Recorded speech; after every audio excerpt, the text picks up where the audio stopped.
5 2024 मोदी जी ने लोकसभा में अपनी स्पीच में कुछ ऐसा कहा। अगर नेहरू जी का नाम लेते हैं तो उनका बुरा लगता है, लेकिन कश्मीर को जो समस्याएं झेलनी पड़ी उसके मूल में उनकी ये सोच थी और उसी का परिणाम है देश को भुगतना पड़ा। जम्मू कश्मीर के लोगों को, देश के लोगों को नेहरू जी की गलतियों का बहुत बड़ी कीमत चुकानी पड़ी है। इसमें मोदी जी नेहरू की कौन सी गलतियों के बारे में बात कर रहे हैं, चलिए जानते हैं।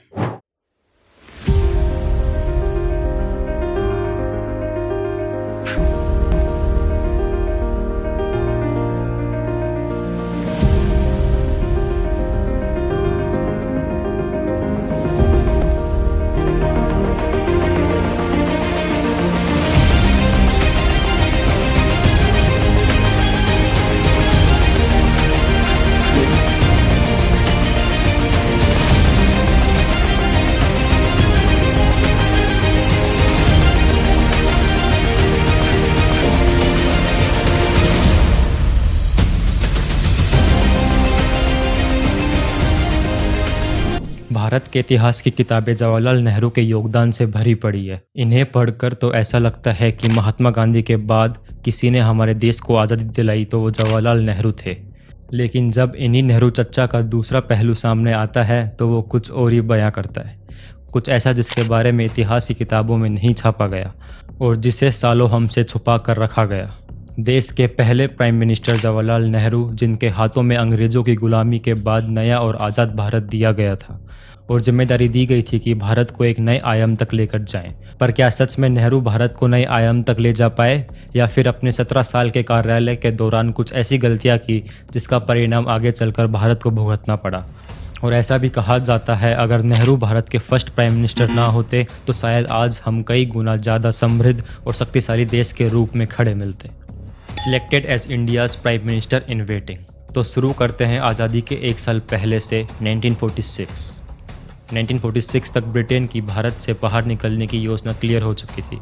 उनका इरादा भारत का विभाजन करना और भारतीय क्षेत्र से बाहर पाकिस्तान नामक एक आर्टिफिशियल नेशन बनाना था। ब्रिटिश ने 1946 में भारत में प्रोविजनल इलेक्शंस यानी प्रांतीय चुनाव कराए, जिसमें केवल 13% एलिजिबल अडल्ट आबादी को मतदान देने की अनुमति थी। एक बात क्लियर होनी बहुत ज़रूरी है कि यह किसी भी दृष्टिकोण से लोकतांत्रिक चुनाव नहीं था। यह एक नाजायज़ चुनाव था जिसका उद्देश्य भारत के विभाजन के लिए मंच तैयार करना था और पाकिस्तान में जिन्ना को और भारत के बचे हुए हिस्से में भारतीय राष्ट्रीय कांग्रेस को सत्ता सौंपना था। इस चुनाव में कांग्रेस पार्टी के 900 से अधिक सीटें जीतने के साथ ये स्पष्ट हो गया था कि जो 1946 में भारतीय राष्ट्रीय कांग्रेस का अध्यक्ष यानी प्रेसिडेंट बनेगा वही भारत का पहला प्रधानमंत्री भी बनेगा।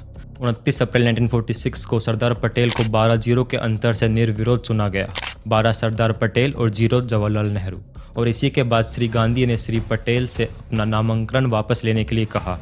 श्री पटेल ने उनकी बात मानी और जैसा उन्हें कहा गया था वैसा ही किया। तब श्री गांधी ने कांग्रेस कार्य समिति के कई सदस्यों से श्री नेहरू के नाम का प्रस्ताव रखा था। ये जानना दिलचस्प है कि श्री गांधी ने 1934 में कांग्रेस पार्टी की प्राथमिकता सदस्य से इस्तीफा दे दिया था और इसलिए वो पार्टी के सदस्य भी नहीं थे। लेकिन फिर भी वो प्रदेश कांग्रेस समितियों के 12 से 0 मैंडेट को ओवररूल्ड और ओवरटर्न यानी रद्द और पलटने में कामयाब रहे। और इस तरह अप्रसिद्ध श्री नेहरू, जिन्हें एक भी नॉमिनेशन नहीं मिला था, कांग्रेस अध्यक्ष, कांग्रेस प्रेसिडेंट बने और बाद में भारत के प्रथम राष्ट्रपति भी बने। Second, agreed to partition India. 7 जून 1947 को श्री नेहरू ने जिन्ना और माउंटबेटन के साथ भारत के विभाजन की माउंटबेटन योजना पर चर्चा की और एक वीक बाद 15 जून 1947 को श्री नेहरू के नेतृत्व में कांग्रेस पार्टी ने भारत के विभाजन के फेवर में वोट किया, जबकि भारत के लोगों से सलाह तक नहीं ली गई थी। इस बात पर कोई इलेक्शन नहीं हुए। 14 अगस्त 1947 को पाकिस्तान डोमिनियन को भारत क्षेत्र से अलग कर दिया गया। अगले दिन भारत एक ब्रिटिश डोमिनियन बन गया था जिसका हेड ऑफ स्टेट यानी राज्य प्रमुख किंग जॉर्ज 6 थे। Create the Kashmir issue. Shri Nehru ने अकेले ही कश्मीर मुद्दा, कश्मीर विवाद पैदा किया, जिसे कभी विवाद होना ही नहीं चाहिए था। जम्मू और कश्मीर के शासक महाराजा हरि सिंह ने जुलाई 1947, सितंबर 1947 और 21 अक्टूबर 1947 को अपने राज्य के विलय का ऑफर किया, लेकिन श्री नेहरू ने हर बार इनकार कर दिया। श्री नेहरू ने जम्मू कश्मीर के भारत में विलय को 3 बार अविश्वसनीय रूप से अस्वीकार कर दिया। भारत सरकार के पास किसी रियासत के भारत में विलय से इनकार करने का कोई प्रावधान नहीं था और फिर भी श्री नेहरू ने वैसा ही किया। अक्टूबर 1947 के अंत तक पाकिस्तान ने जम्मू कश्मीर पर आक्रमण कर दिया था और उनके सेनाएं लगभग श्रीनगर के बाहरी इलाके में थी। फाइनली माउंटबेटन ने, ना कि श्री नेहरू ने, 26 अक्टूबर 1947 को हस्ताक्षरित विलय पत्र स्वीकार कर लिया। होम मिनिस्टर, गृह मंत्री श्री पटेल को फाइनली इंटरफेयर करने की अनुमति दी गई और उन्होंने भारतीय सेना को कश्मीर में भेजा और पाकिस्तान को श्रीनगर पर कब्जा करने से रोका। जम्मू और कश्मीर का भारत में विलय बिना किसी शर्त के हुआ था। महाराजा ने ठीक उसी दस्तावेज, उसी डॉक्यूमेंट पर हस्ताक्षर किए थे जिस पर बाकी रियासतों ने भी हस्ताक्षर किए थे। और फिर भी श्री नेहरू ने निर्णय लिया कि जम्मू कश्मीर के भारत में विलय की परिस्थितियां विशेष थी, यह एक विशेष मामला था और उन्होंने निर्णय लिया कि विलय राज्य के लोगों की इच्छाओं के अधीन होगा। इसके बाद श्री नेहरू ने इस मुद्दे को यूनाइटेड नेशन, संयुक्त राष्ट्र में ले जाकर और भारत सरकार को कश्मीर में प्लेबिसाइट कराने के लिए कमिटेड करके इसका इंटरनेशनलाइजेशन कर दिया। 1948 के अंत तक भारतीय सेना मुजफ्फराबाद पर पुनः कब्जा करने की कगार पर थी। श्री नेहरू ने भारतीय सेना को 1 जनवरी 1949 से सभी ऑफेंसिव ऑपरेशन को निलंबित करने का आदेश दिया। बावजूद इसके पाकिस्तानियों ने लड़ाई बंद नहीं की और इस प्रकार पाकिस्तान ऑक्यूपाइड कश्मीर (POK), पाकिस्तान के कब्जे वाला कश्मीर अस्तित्व में आया और अभी भी अस्तित्व में है। आप बताइए, आपका क्या मानना है कि कश्मीर मुद्दा श्री नेहरू द्वारा अकेले ही खड़ा किया गया था या नहीं? Gifted Coco Islands to Burma.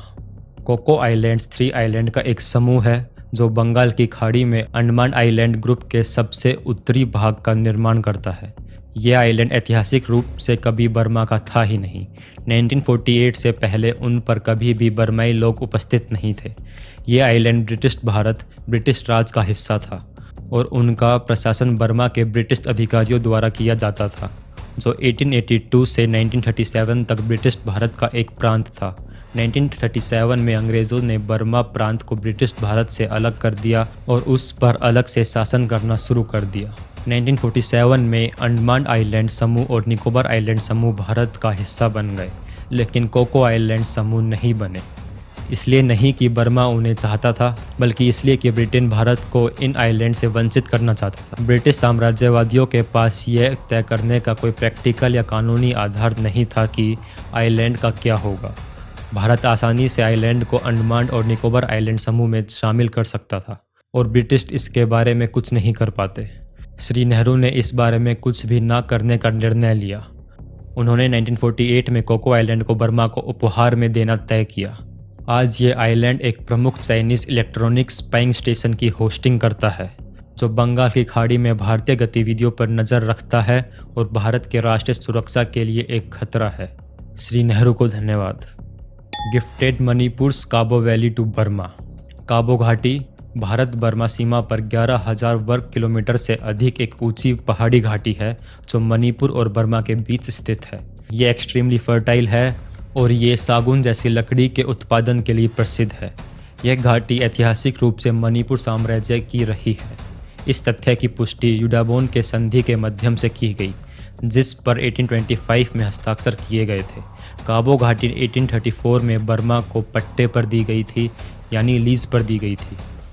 उस साल साइन एग्रीमेंट के अनुसार काबो घाटी को बर्मा को लीज पर देने के लिए मणिपुर साम्राज्य को अंग्रेज़ों द्वारा 500 रुपये की मंथली अमाउंट का भुगतान किया जाना था। ट्रीटी में यह भी निर्धारित किया गया कि यह मंथली अमाउंट तभी बंद होगा जब काबो घाटी मणिपुर को वापस सौंप दी जाएगी। मणिपुर को 1947 में अंग्रेज़ों से आज़ादी मिली और 1949 में यूनियन ऑफ इंडिया में मर्ज्ड हो गया। बर्मा ने 1949 में काबो घाटी के लिए लीज का भुगतान करना बंद कर दिया और श्री नेहरू की सहमति से घाटी पर कब्जा कर लिया। श्री नेहरू ने मणिपुर के लोग, घाटी के निवासियों या भारत के सांसद से काउंसलिंग किए बिना बर्मा को एक विशाल और रिसोर्स रिच भारतीय क्षेत्र उपहार में दे दिया, जैसे कि घाटी उनकी अपनी निजी संपत्ति थी। Rejected Nepal's offer to rejoin India.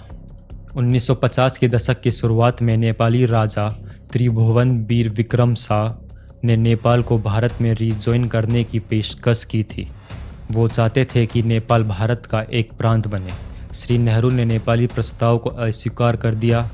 Bharat के पूर्व राष्ट्रपति श्री प्रणब मुखर्जी ने अपने संस्मरण के अध्याय 11 में 2012 से 2017 तक लिखा कि श्री नेहरू ने इस आधार पर प्रस्ताव को अस्वीकार कर दिया था कि नेपाल एक स्वतंत्र राष्ट्र था और उसे ऐसा ही रहना चाहिए। यदि श्रीमती इंदिरा गांधी अपने पिता श्री नेहरू के स्थान पर होती तो शायद उन्होंने इस अवसर का लाभ उठाया होता, जैसा कि उन्होंने सिक्किम के साथ किया था। राजा त्रिभुवन की पेशकश नेपाल को मातृभूमि भारत में पुनः एकीकृत करने की थी। श्री नेहरू ने इसे अस्वीकार कर दिया और आज भी चाइना नेपाल को भारतीय सबकॉन्टिनेंट पर पैर जमाने के संसाधन के रूप में उपयोग करने का प्रयास कर रहा है। गेव अप इंडियाज अक्साई चीन टू चाइना। 1956 में तिब्बत पर कब्जा करने के 5 साल बाद चीन ने अक्साई चीन के भारतीय क्षेत्र के माध्यम से एक मिलिट्री हाईवे का निर्माण शुरू किया। 1200 किलोमीटर लंबे सड़क का निर्माण मार्च 1956 से अक्टूबर 1957 तक पूरा हो चुका था। श्री नेहरू की सरकार को सितंबर 1957 तक सड़क का अस्तित्व के बारे में पता भी नहीं चला। जुलाई 1958 में पब्लिश चीनी मैप्स द्वारा हाईवे के अस्तित्व की पुष्टि की गई, जिसमें न केवल नया रूट्स दिखाए गए बल्कि पूरे अक्साई चीन को चीनी क्षेत्र में रखा गया। उसी महीने जुलाई में भारत सरकार ने बीजिंग को प्रारंभिक विरोध भेजा और सड़क का पता लगाने के लिए गश्ती दल भी भेजे, लेकिन दोनों गश्ती दल को चीनियों ने 1 महीने तक हिरासत में रख लिया। यह उन घटनाओं के क्रम की शुरुआत थी जो अंततः चीन की जीत के साथ 1962 के युद्ध में समाप्त हुई। ऐसा माना जाता है कि श्री नेहरू द्वारा अत्यधिक सेंसिटिव बॉर्डर एरियाज़ पर अविश्वसनीय इग्नोरेंस के कारण हुआ। इनफैक्ट कई इंडियन मिनिस्टर्स ने नेहरू को इस प्रॉब्लम पर ध्यान देने को भी कहा।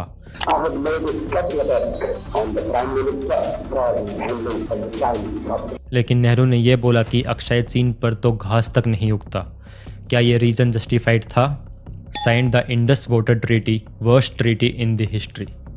1960 में श्री नेहरू ने इंडस वाटर ट्रीटी पर हस्ताक्षर किए, जो पाकिस्तान को इंडस रिवर और उसके सहायक नदियों के 80% पानी का कंट्रोल की ओनरशिप देता है।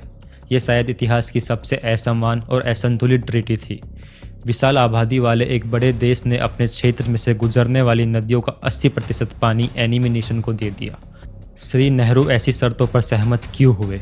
युद्ध हारने के बाद भी राष्ट्रों ने बेहतर शर्तों पर बातचीत की है। इस ट्रीटी में श्री नेहरू ने किसकी सेवा की, भारत की या पाकिस्तान की? आप ही बताइए। Rejected US nuclear weapon and technology offer. 1960 के दशक की शुरुआत में 1962 के भारत चीनी युद्ध से पहले अमेरिकी राष्ट्रपति जॉन एफ कैनेडी भारत को परमाणु उपकरण विस्फोट करने में मदद करने की पेशकश की थी। प्रेसिडेंट कैनेडी का मानना था कि कम्युनिस्ट चीन नहीं बल्कि लोकतांत्रिक भारत को परमाणु परीक्षण करने वाला पहला एशियाई देश बनना चाहिए। श्री कैनेडी के पत्र में इस बात पर साफ जोर दिया गया कि राष्ट्रीय सुरक्षा से अधिक महत्वपूर्ण और कुछ नहीं। श्री नेहरू ने उन कारणों से जो कि वह खुद ही जानते हैं इस प्रस्ताव को अस्वीकार कर दिया। अगर श्री नेहरू ने प्रस्ताव स्वीकार कर लिया होता तो भारत चीन से पहले न्यूक्लियर टेस्ट करने वाला पहला एशियन नेशन बन सकता था। इससे चीन को 1962 का युद्ध शुरू करने से रोका जा सकता था।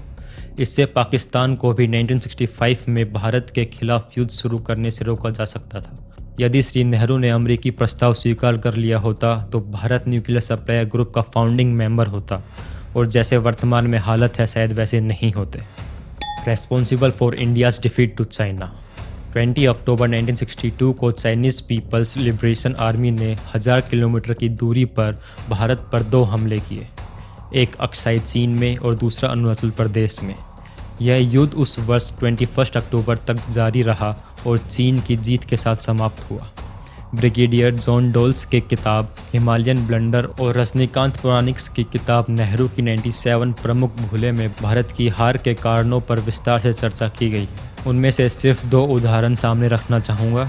भारतीय सेना के पास माउंट वॉरफेयर पर्वतीय युद्ध के लिए उपकरण की कमी थी।